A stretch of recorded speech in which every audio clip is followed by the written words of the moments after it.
C'est étonnant, non? Il est temps pour nous d'écouter gronder la colère du peuple français par l'organe, un peu fatigué ces derniers temps, du procureur général de la République des proches françaises.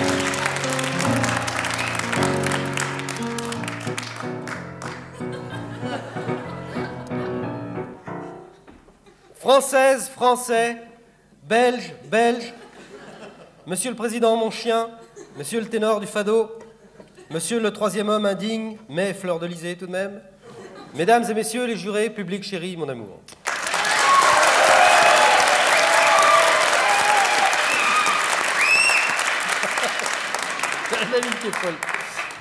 Je n'irai pas par 4 chemins, j'irai par l'autoroute, c'est beaucoup plus rapide.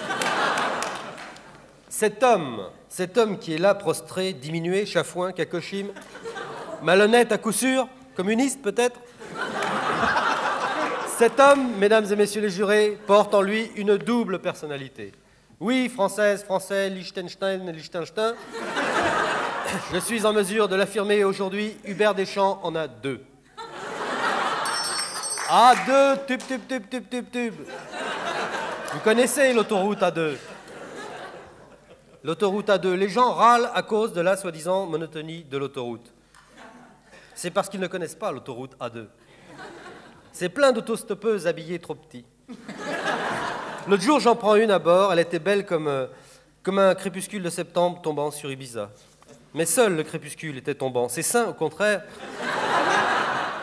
dressés comme un procès-verbal. Ah bon. Ses seins ne tombaient pas. Et pourtant, il tombait bien. Moi, j'étais gai comme un Italien quand il sait qu'il aura de l'amour et du vin.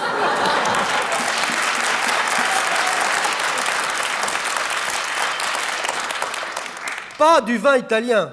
Je ne sais pas ce que vous avez contre le Bourgogne, Monsieur le Président. Vous avez une attitude œnologique minable. Quoi? Je tiens à le dire, à ne vouloir boire que du Bordeaux. C'est nul. C'est nul.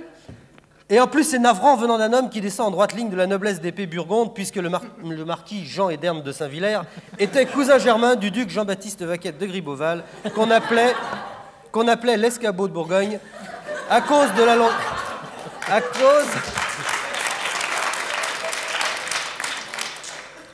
On l'appelait l'escabeau de Bourgogne à cause de la longueur démesurée de la plupart de ses membres.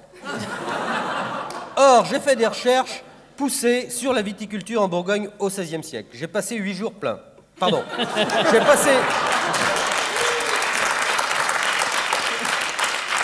J'ai passé 8 jours pleins à la Bibliothèque nationale à cet effet.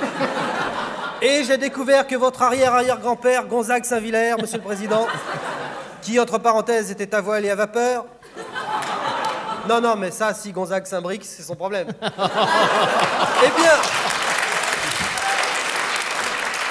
Eh bien, votre aïeul, Gonzague de Saint-Villers, possédait encore 25 hectares de Clos Villers en 1875. Vous vous rendez compte? Porter le nom d'un grand vin de Bourgogne comme le Villers et ne boire que du Bordeaux. Ah, monsieur Villers, vous rendez-vous vraiment compte que vous êtes, comme l'imbécile aérophage, incompétent? Oh. Vous rendez-vous vraiment compte du crime que vous avez commis en bradant vos terres bourguignonnes pour aller rire avec les femmes? Vous rendez-vous vraiment compte de ce que vaudrait aujourd'hui une bouteille de Villers 1975? Vous rendez-vous vraiment compte de ce que le Villers coûterait? Et enfin, vous rendez-vous vraiment compte, monsieur Deschamps, du mal que je me suis donné depuis 5 minutes pour aboutir à ce jeu de mots nul? D'autant plus nul que je le signale à nos auditeurs, le public du Studio 106 aujourd'hui est composé uniquement de touristes japonais, coréens ou thaïlandais. Trop taré pour savoir que Villers-Cotterêts est dans la Corrèze. Si, quand même, il y en a un là dans le fond qui a ri en disant « Villers-Cotterêts, craque boum. » Encore un Mongolien qui s'est fait violer pendant le débarquement.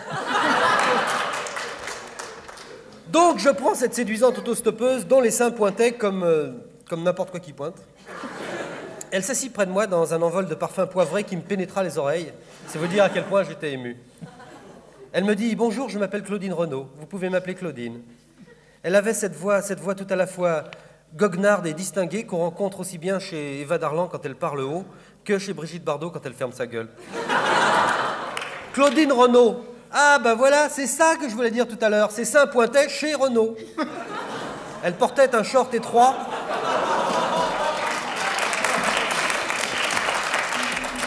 Oh, j'ai honte.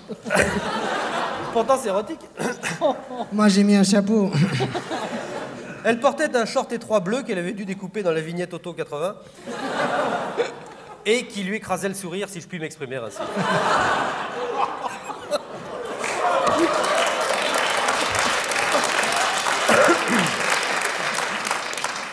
Il en surgissait deux cuisses veloutées comme un potage en sachet.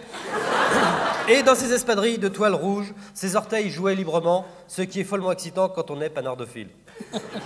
D'après le docteur Maignan, le célèbre trou du cutologue de la télé, la panardophilie désigne la singularité de comportement de ceux ou celles qui prennent leurs pieds dans leur godasse, alors que la moquettophilie désigne ceux ou celles qui prennent leurs pieds dans les tapis. À ce propos, Monsieur le Président, je pense que ce serait une assez bonne idée de convier un jour à nos débats ce Monsieur Dr Maignan, qui est une sommité de la sexologie mondiale. On pourrait lui mesurer la zigounette. Ainsi donc était cette adorable autostoppeuse. C'est érotique, hein? Cette adorable autostoppeuse que je pris à mon bord sur l'autoroute A2. Je ne vous ai pas décrit ses yeux, mais comme disait mon copain spéléologue, quand t'es dans le trou, t'as pas besoin des chasses.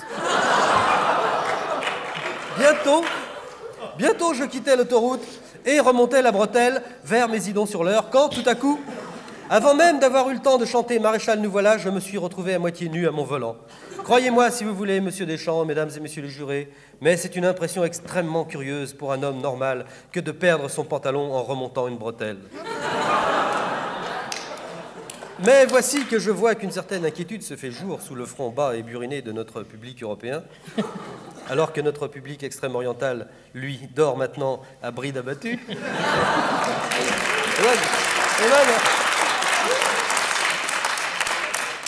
Je lis dans vos pensées, public chéri, mon amour. Vous vous demandez, et l'accusé aussi d'ailleurs, vous vous demandez, Régaud, lui, ne se demande rien. Il rumine en silence, comme une vache maigre, regardant passer le Porto Lisbonne. Grisâtre dans sa robe noire, comme un papier recyclé sous un carbone. Il attend la Saint-Salazar pour retourner au pays où il passera l'été à désensabler ses corélégionnaires, à des fins que la morale réprouve. Je lis dans vos pensées, monsieur Hubert Deschamps, vous vous dites présentement, est-ce que nous ne sommes pas en train de nous écarter du sujet, au risque de contribuer à accentuer la dénatalité. S'il y a des sujets qui ne comprennent pas en quoi le fait de s'en écarter peut contribuer à accentuer la dénatalité, qu'ils écrivent à France Inter, Louis Régaud, les nouveaux désensableurs écarteurs. Eh bien oui, mesdames et messieurs les jurés, nous nous écartons du sujet. J'avais commencé ce réquisitoire en affirmant que monsieur Deschamps, ici présent, au banc de la famille, avait deux personnalités en lui. Et c'est à ce moment-là, à ce moment de ma démonstration, qu'une fois de plus, je fus interrompu par qui? Par moi-même, hélas.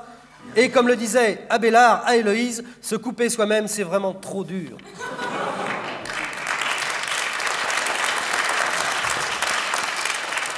Hubert Deschamps a deux personnalités et il mérite quelques circonstances atténuantes. Excusez-moi, maître, de vous ôter l'oignon cru de la bouche, mais je ne peux que défendre votre client.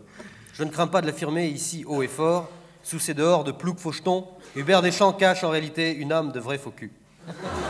C'est pourquoi, exceptionnellement, je demande la réclusion criminelle à perpétuité avec sursis. Regardez cet homme, mesdames et messieurs les jurés. Il va dans la vie comme un vieux cheval aveugle. C'est pourquoi je demande aux juments d'être éclairés. Aux jurés d'être cléments. Pardon.